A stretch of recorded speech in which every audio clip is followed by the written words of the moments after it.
Olá, tudo bem? Boa tarde, bom dia, boa noite. Eu me chamo Aguiar, eu sou discente de ciência do curso de Ciência da Computação e eu estou aqui para responder algumas questões sobre linguagens formais e autômatos. E a primeira questão é a seguinte. A primeira questão pede para que eu projete um autômato finito determinístico que reconheça a seguinte linguagem. E qual é a linguagem, Aguiar? A linguagem é a seguinte: eu quero que a linguagem seja formada por strings, por exemplo, string W, que seja constituída por A's e B's, de maneira não determinada o tamanho e nem determinada a ordem, tá? Então, ali A, B com asteriscozinho, tá? Significa isso, tudo bem? E aí, beleza. Outra característica dessa linguagem é que em suas palavras, a quantidade de A's e a quantidade de B's é ímpar. Então, observe na descrição que é o seguinte: a quantidade de A's e a quantidade de B's é ímpar. Logo, o nosso estado final desse autômato tem que ser a quantidade de A's ímpar e a quantidade de B's ímpar. Tudo bem? Então vamos lá. Como são A's e B's, eu posso supor que tem uns 4 casos aí possíveis, ou 4 partes relevantes, né? Já que o autômato nada mais é do que um conjunto de partes relevantes um conjunto de partes relevantes do sistema, ou a parte da história do sistema, tudo bem? Então, a gente consegue imaginar que a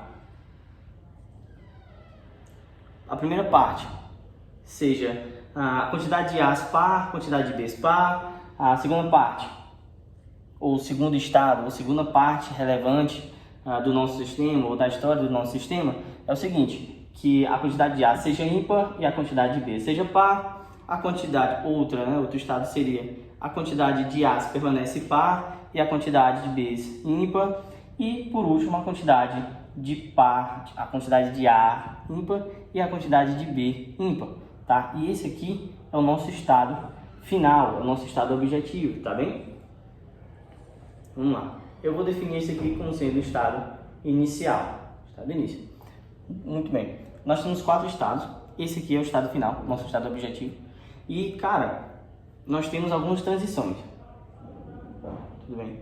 Eu vou definir as transições aqui e eu vou já lhe explicar como é que vai acontecer e em quais casos ele vai transicionar de um estado para o outro esse autômato. Tudo bem? Vamos lá. Nós iniciamos com a quantidade de A's e a quantidade de B's par. Beleza? E aí, então, o que pode acontecer? O autômato ele pode ler A ou pode ler B. Se ele ler o número A, se ele ler a letra A, ele vai aumentar em 1 a quantidade de A's. Logo, vem para ímpar. E de maneira análoga, se eu tenho a quantidade par de A e de B, se eu leio um B, ele vai transicionar para esse estado, porque a quantidade de A's permanece par, mas a quantidade de B's torna-se ímpar. E para esse estado aqui, quantidade de A's ímpar, quantidade de B's par, se daqui eu posso ler A ou posso ler B. Se eu ler a quantidade de A's, que é ímpar, vai para par. Então, se eu ler A, ele vem para par. E desse estado, se eu ler B, a quantidade de B, olha para cá, a quantidade de B vai se tornar ímpar. Então, ele vem para cá. Já que a quantidade de A já é ímpar, a quantidade de B agora é ímpar. Tudo bem? Tá bem? Desse estado aqui, eu posso ter 2 alternativas. Posso ler A ou posso ler B. Se eu ler olha para cá, foca aqui. O primeiro elemento, atualmente ele está par, né? Quantidade de A's. Se eu ler um A, a quantidade de A's vai para ímpar, certo? Aqui vai alterar para ímpar. Logo, ele vem para esse estado. Então, se eu ler A, ele vem para ímpar. Se eu ler B, esse cara aqui, ele vai ser alterado. Esse cara aqui vai ser alterado. E ele vai ser alterado para par, tá? Então, ele vai para esse estado aqui. Se eu ler B, tudo bem? E aqui, do nosso estado final, nós temos 2 alternativas. Nós podemos ser que, desse estado, o autômato leia tanto A ou B, semelhante aos outros estados. Se ele ler A, esse cara aqui, ele vai ser alterado. ele vai ser alterado, o número de As, para par. Logo vai ficar par ímpar. Par ímpar. Então, se ele lê A, ele vem para esse estado. E ele está no estado ímpar, ímpar. Se ele lê um B, esse cara aqui vai ser alterado. Logo, a quantidade de Bs vai ser alterada em 1. E esse cara aqui, que está no estado final, ele, ao ler B, ele vem para o número ímpar de As e número par de Bs. E aqui está o nosso autômato finito determinístico, tal que para qualquer palavra que ele aceite, essa palavra vai ter uma quantidade de As e uma quantidade de Bs ímpares. Tudo bem? Beleza, vamos passar para a próxima linguagem, na verdade, para a próxima questão, né? Para a próxima questão. A nossa próxima questão, ela fala o seguinte, ela diz, escreva uma gramática livre de contexto que gera a linguagem abaixo.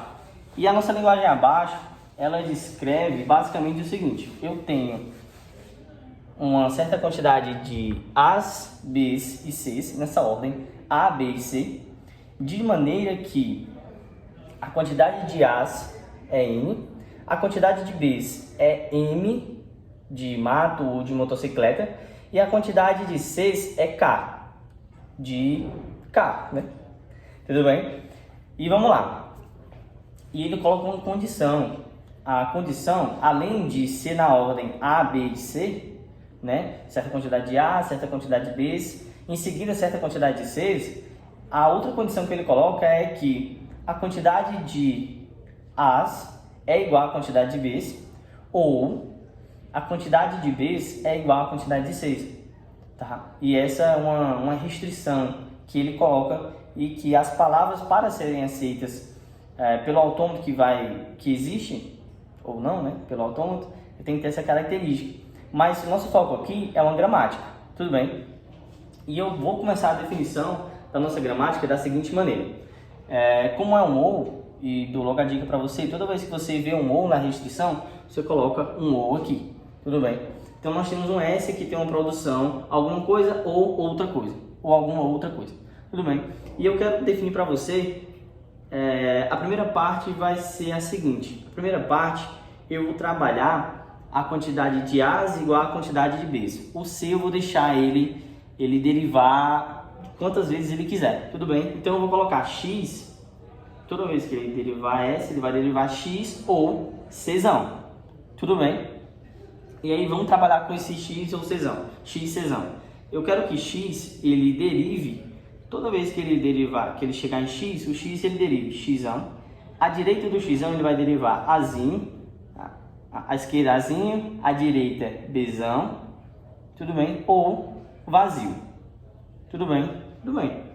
E a outra definição que eu coloco ainda para essa primeira parte é que o Czão, ele vai derivar Czão, Czinho ou vazio.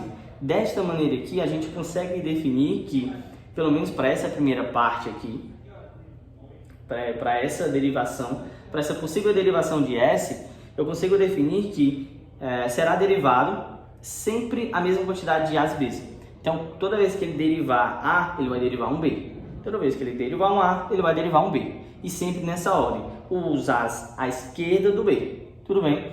E esse Czão, ele vai garantir a quantidade de maneira indeterminada de Cs. Então, ele vai trabalhar os Cs à vontade ali e também ele pode derivar vazio, assim como o X ele pode derivar vazio. A gente pode ter 0 A's e 0 B's e ter somente C derivando à vontade. Tudo bem? Beleza. Isso aqui já garante a primeira parte. A primeira parte é a quantidade de A's é igual à quantidade de B's. A segunda parte que eu quero trazer para você é a seguinte, que a quantidade de B's seja igual à quantidade de C's, tá? Então eu vou trazer o seguinte, um Azão aqui e também um Y, tá bem? A quantidade de A, né, esse Azão aqui, eu vou querer que ele derive os Azinhos, a mais esquerda da palavra. Então esses Azinhos, eles vão trabalhar de maneira indeterminada, né? Eles vão ser uma certa quantidade de Azinhos de maneira indeterminada.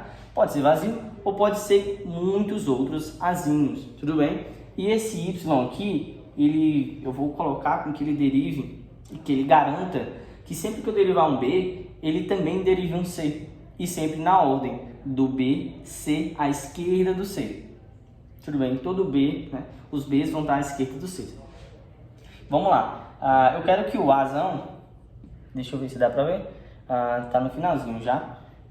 Tá. O Azão, eu quero que ele derive Azão, Azinho ou Vazio. Isso aqui garante, isso aqui garante a quantidade de A's à esquerda. Tudo bem? E uma outra parte aqui, na verdade, o restante da derivação que esse y pode fazer é o seguinte: y ele pode derivar bzinhos, ele mesmo, czinhos ou vazio. Isso aqui, deixa eu colocar em azul para melhorar para você. Tá. Essa derivação aqui, ela define que sempre que eu derivar um b, eu vou derivar um c, tudo bem? E a quantidade de b's é igual a c's, e por definição, os b's vão ficar sempre à esquerda dos c's, tá? Aí no final, para finalizar e não ter esse yzão, né, obviamente, a gente deriva o yzão ao vazio, tudo bem? Então, essa gramática livre de contexto, ela garante essa linguagem, tá? Novamente, a linguagem é a seguinte: é uma linguagem no qual sempre vai ter uma quantidade de A's, quantidade de B's e uma quantidade de C's, respectivamente nessa ordem, e que ou a quantidade de A's é igual à quantidade de B's, ou a quantidade de B's é igual à quantidade de C's. Tudo bem? Então, vamos lá, essa é a segunda questão. Agora vamos falar da nossa terceira questão. Nossa terceira questão é um pouco maior ali, tá? Eu não vou falar mais rápido, eu quero que você entenda, tá? Antes de passar para a terceira questão, uma dica entre questões. Sempre quando você estiver em casa, tenta praticar, tá? Acredito que quanto mais praticar, mais próximo você vai estar da aprovação. Eu acredito que você é bom naquilo que você dedica tempo, tá? Pega uma dica do veterano aí como seu monitor. A nossa terceira questão, ela diz o seguinte: descreva as classes que compõem a hierarquia de Chomsky. E tem mais coisa. Ela diz que para cada linguagem, para cada classe de linguagem, eu tenho que citar uma linguagem que pertence, uma linguagem que não pertence e o porquê. Outra coisa que ela diz é: explica a diferença entre as classes de linguagens. Tudo bem? Outra coisa que ela diz é: as linguagens citadas devem ser distintas. Tudo bem? Beleza? E a última observação que a questão me propõe é a seguinte: para as classes mais abrangentes, você não precisa citar uma linguagem que não pertence a ela. Tudo bem? Então, eu vou, nesse momento, falar da hierarquia de Chomsky e também citar as linguagens que eu não vou, que são aquelas linguagens mais abrangentes. Tudo bem? E aí, vamos lá. Vamos passar. A hierarquia de Chomsky, eu quero que você entenda que ela nada mais, ela é uma definição, ou mesmo uma definição gráfica, né? Para que a gente entenda como é que é a hierarquia das linguagens dentro de linguagens formais e autômatos. Tudo bem? Ela é composta da seguinte maneira: nós temos sempre linguagens, nós temos um conjunto de linguagens que está dentro de outro conjunto, que está dentro de outro conjunto, que está dentro de outro conjunto, que está dentro de outro conjunto, tá? Se eu for descrever o nome de cada uma, aí fica mais complicado porque vai tomar do meu tempo. Mas eu quero que você entenda o seguinte: as linguagens menores, ou mesmo as linguagens mais simples, são as linguagens, primeiro, né, em ordem, seria linguagem regular, segundo, linguagem regular, linguagem livre de contexto, linguagem sensível ao contexto, linguagem recursiva, linguagem recursivamente enumerável e, por último, né, como um todo aqui, o nosso universo de linguagens. Tudo bem? Vamos lá. Vamos continuar nas respostas, tá? Aqui eu tenho a definição e essas três últimas eu não vou citar. Eu não vou, né, terminar de falar, não vou definir uma linguagem para recursivamente enumerável e também para para o nosso universo de linguagem. Tudo bem? Vamos falar um pouco mais sobre agora linguagens regulares. Falar sobre ela. A linguagem regular é uma linguagem mais simples e elas são reconhecidas por autômatos finitos e autômatos finitos determinísticos. Então, autômatos finitos determinísticos, né? E autômatos finitos não determinísticos. Beleza? A linguagem livre de contexto, ela continua sendo uma linguagem simples, tá? Mas ela tem uma capacidade de comparar grandezas. Tudo bem? A gente tem ali a gente tem uma capacidade de definir grandezas ao definir a linguagem. Tudo bem? E ela é reconhecida por autômatos de pilhas. Tudo bem? E elas são geradas ali por gramáticas livres de contexto.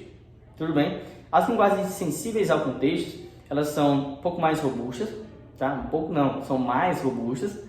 Elas estão ali constituídas em um contexto específico, tá? Elas por ser sensível ao contexto, elas ao definir a linguagem, a gramática, ali a gente existe um contexto qual ela deve estar inserido, tá? Quando a gente vai definir as strings, as palavras que pertencem àquela linguagem, é necessário sempre observar o contexto em que ela está inserida. Tudo bem? Então, por exemplo, só um exemplo aqui rápido. Se eu definir que existe um azinho aqui, a linguagem livre de contexto ela permite que tenha, sei lá, um asterisco aqui, tá? Mas a livre de contexto ela define que se tem por exemplo, né? Que se tem um A aqui, deve, por exemplo, tá? Só um exemplo. Tem que ter um B do lado direito dela. E aí ela é sensível ao contexto, então só vai ser reconhecida as palavras que estão num determinado contexto. Por isso é sensível ao contexto. Tudo bem? A linguagem recursiva e a recursivamente enumerável, elas são uma característica semelhante entre elas é que ambas são reconhecidas por máquinas de Turing. Tudo bem? Só que qual é a diferença da recursiva para recursivamente enumerável? É basicamente a seguinte. Imagina que eu estou aqui desenhando uma máquina de Turing, tá? Aqui é uma máquina de Turing. Aqui é a saída, as possíveis saídas. Aqui é a entrada, um determinado W aqui. E aqui nós estamos falando de uma linguagem recursiva. Para uma linguagem recursiva, a máquina de Turing ela pode aceitar ou parar. Ou de maneira análoga, ela pode dizer que aquela palavra W ela pertence ou não pertence àquela linguagem recursiva, uma determinada linguagem L, por exemplo. Beleza? Então ela vai dizer que pertence ou não pertence. Beleza? E a diferença é que a linguagem recursivamente enumerável, ela tem uma diferença, porque a máquina de Turing, ela vai ou dizer que pertence, ou seja, ela vai aceitar, ou ela vai dizer que não pertence, ou seja, ela não vai aceitar, ou ela vai entrar em um estado de loop, ó, o meu loop aqui, ou ela vai entrar em um estado de loop. Assim sendo, essa é uma diferença clara, assim, óbvia na utilização, na definição de linguagens recursivas e recursivamente enumeráveis. Tudo bem? E a nossa última característica, ou classe que eu trago aqui, são o universo de linguagem. Tudo bem? Além das recursivamente enumeráveis, nós temos ali um outro conjunto de linguagens reconhecidas por máquinas de Turing. Tudo bem? Agora eu vou falar as linguagens regulares, enfim, dar um exemplo de linguagem. Tá tudo bem? Vamos lá. A primeira linguagem é uma linguagem formada por A's e B's, tudo bem? Em ordem indeterminada, em que o tamanho é par.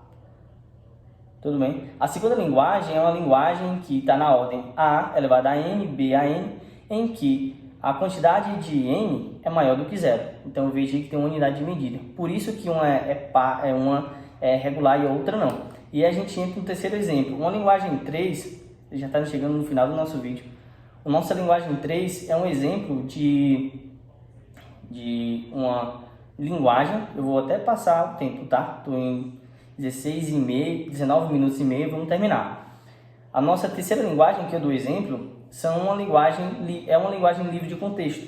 A linguagem livre de contexto, lembra que a gente pode contabilizar grandezas, até 2 grandezas, tá? E aí, como exemplo, eu trago, né, uma palavra formada por zeros e uns, em ordem indeterminada e tamanho indeterminado. Tudo bem? Então, pode ter tamanho indefinido, em que a quantidade de A's é elevada a 1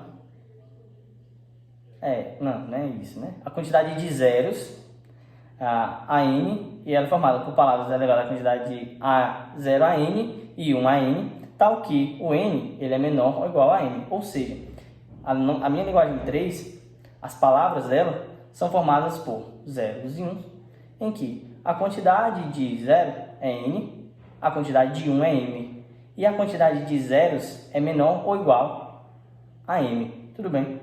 A quantidade é menor ou igual a 1. Tudo bem? Vamos lá. A minha quarta linguagem, eu trouxe ela para falar para você que ela é um exemplo de linguagem que não é livre de contexto. Por que ela não é livre de contexto? Ela não é livre de contexto porque ela está trabalhando com 3 grandezas, que é uma grandeza A, uma grandeza B e uma grandeza C. Todas elas têm a mesma quantidade, bem? Então, imagine uma palavra que tem a quantidade de A's igual à quantidade de B's, que é igual à quantidade de C's.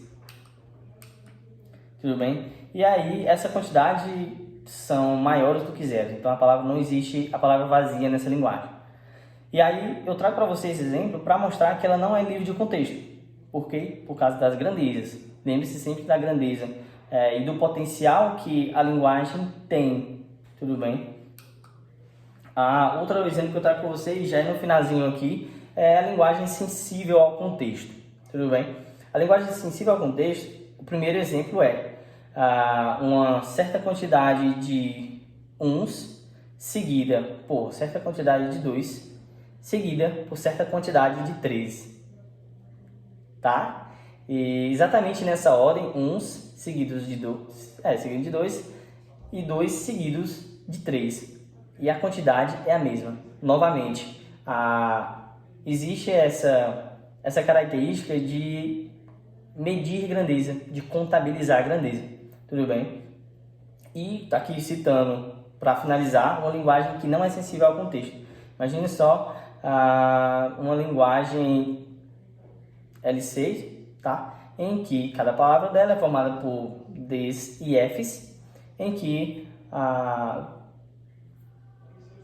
o tamanho dela é ímpar, tá? O tamanho dela é ímpar. Lembre-se que, como ela não é sensível ao contexto, ela pode ter contextos distintos, entende? E é isso, esse é o nosso último exemplo, tá? As principais diferenças aí que eu dou dica para você é se atenta ao contexto em que as palavras de uma determinada linguagem pode ter e em seguida verifica a medida de grandezas, tá? Sempre verifica a medida de grandezas.